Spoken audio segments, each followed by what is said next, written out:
días. Moitas grazas por estardes aquí. Saúdo os presentes, naturalmente, tamén os que nos seguirán a través de internet e tamén os que se incorporarán ao longo do día que non son tan madrugadores como a vos. Non é a primeira vez que nos ocupamos da danza, tampouco é un tema así moi recorrente nin na nosa xenda, nin na xenda cultural, creo que deso sodes ben conscientes que estades aquí, pero non é un tema que non nos preocupe, non xa, non é moi atrás, no ano 2014, puxemos a danza a debate, reunímonos daquela tanto da danza tradicional como da danza clásica, tratando de ver que había novas formas, novas maneiras de entender, moitos cambios que producir, por tanto, puxemos a debate naquele momento entre todos as perspectivas e retos que se abrían diante de nós alrededor da danza e algo máis tarde, sempre aproveitando, non como nesta ocasión, que creo que é un cambio importante que hai que introducir, sempre era como ocasión do Día da Danza, non? É dicir, bueno, xa que o Día da Danza ímonos a acordar un pouquiño da danza, non? No ano 2017 volvemos a poñer outra vez a danza de encrucillada, entón volvíamos outra vez a ver como a importancia que podía ter a danza como dentro dos aspectos formativos, pero tamén nos aspectos culturais, etc. Convocamos profesionais que se ocupaban do ensino da danza naquele momento en distintos lugares, non solamente de Galicia, senón tamén de España, etc. Sempre intentando poñer o foco sobre as dificultades que este sector estaba tendo, e agora volvemos, non? A novidade que agora xa non é con ocasión do Día da Danza, o Día da Danza volveremos, se queremos, sobre ela, pero, bueno, colocala de maneira máis normal, máis habitual no calendario das nosas preocupacións, non? E iso, insisto nesta idea de colocala no calendario porque creo que esta foi un dos retos e unha das liñas que Dolores Veladra presentou cando asumiu a coordinación da sección que coordina agora, non? Que era comezar a poñer o foco sobre sectores da cultura que, desde o noso punto de vista, non estaban suficientemente atendidos, non estaban suficientemente tidos en conta nas políticas culturais, non? E que podían ter, como solapadas distintas consecuencias da crise, non? É dicir, a crise veu influir de maneira decisiva sobre a cultura no seu conxunto, sobre algúns aspectos e sectores da cultura en particular, e no caso da danza veu sobre un sector que xa tiña moitas dificultades antes de que entráramos neste período negro, non? Para a cultura.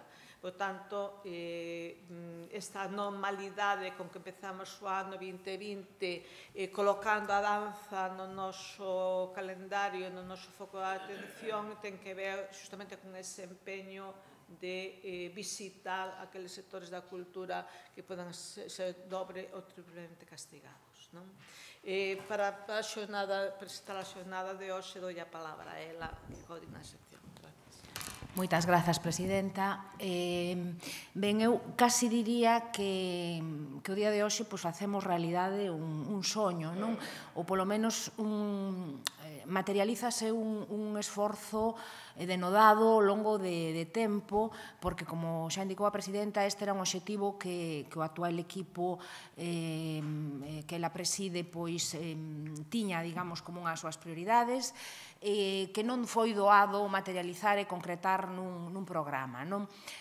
Polo tanto, eu, como coordinadora da sección de artes escénicas, musicais e audiovisuais, quero, en primeiro lugar, agradecerlle aos meus compañeiros e compañeiras da sección a súa sensibilidade para con esta actividade, que fixeron súa, e quero yo agradecer especialmente a Natalia Balseiro, membro da sección e compañeira nesta coordinación, porque sin Natalia podedes imaginar que non conseguiríamos diseñar un programa, eu creo que tan intelixente, tan completo e tan profundo, porque realmente isto era un pouco que nos interesaba, non? É dicir, queríamos facer un análise en profundidade dos problemas do sector. O obxectivo desta xornada non é facer un percorrido polas distintas estéticas ou polas distintas propostas creativas do sector. Non é ese o obxectivo de hoxe, poderá haber no futuro e a institución está aberta a todo tipo de propostas que quedan dende xa a invitación feita. Non, o obxectivo neste momento era facer esa análise en profundidade do sector nun momento que nos parece que é clave, e non vos teño que explicar a vos por qué, a danza e as artes do movemento en xeral están en Galicia nunha encrucillada e, polo tanto, dos vieiros que collamos nesa encrucillada vai depender o futuro do sector. Parecíanos que era necesario partir desa análise que poña en riba da mesa as feblezas e as fortalezas do sector, que as ten, tanto ten unhas como outras, pero que son as que nos van permitir construir o que pode ser ese espazo cultural, insisto, da danza e das artes do movemento desde a singularidade da Galicia do século XXI.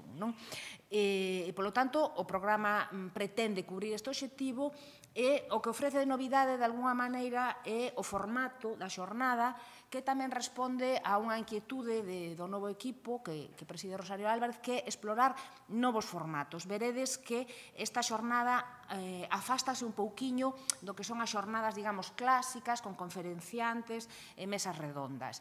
O formato escollido é o das entrevistas en profundidade, que van facer tanto xentes do sector como do xornalismo cultural. A todas elas agradecemoslle moitísimo a colaboración, o esforzo, porque sabemos que unha entrevista desta natureza non se improvisa, hai que preparala, hai que consultar fontes e demais. As entrevistas, como sabedes, van ser gravadas e vanse emitir, non podemos nestes momentos emitir en streaming, porque esta sala está sufrindo unha serie de cambios e, polo tanto, por problemas técnicos.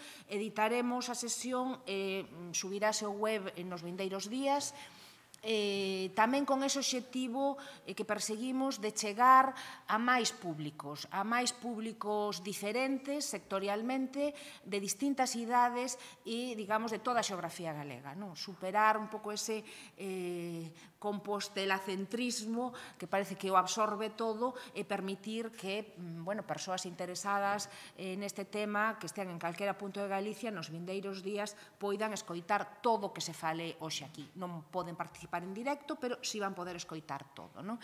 Polo tanto, cada sesión monográfica vai ter esa primeira parte de entrevista en profundidade, e despois se abrirá unha quenda de intervencións ou de preguntas na que, por suposto, contamos coa vosa participación. O sea, o formato está pensado para que vos participedes. Só quería pedirvos que, na medida posible, intentedes que as intervencións sexan acaídas o tema que se está a analizar en cada momento. Somos conscientes que haberá reivindicacións ou cuestións que teñades interese en comentar, en que saian. Pregámosvos que tamén por respeto ás persoas que van ser entrevistadas, digamos, se busquen os espazos en cada momento para ir poñendo en riba da mesa os temas que sexan do voso interese e tamén pola propia coherencia do formato, das grabacións e das entrevistas. Polo tanto, este vai ser un día de traballo, de análise, de reflexión, e de todo iso, Natalia Balseiro e eu mesma prepararemos un documento de síntese, de conclusións, máis ben en clave propositiva que concluinte.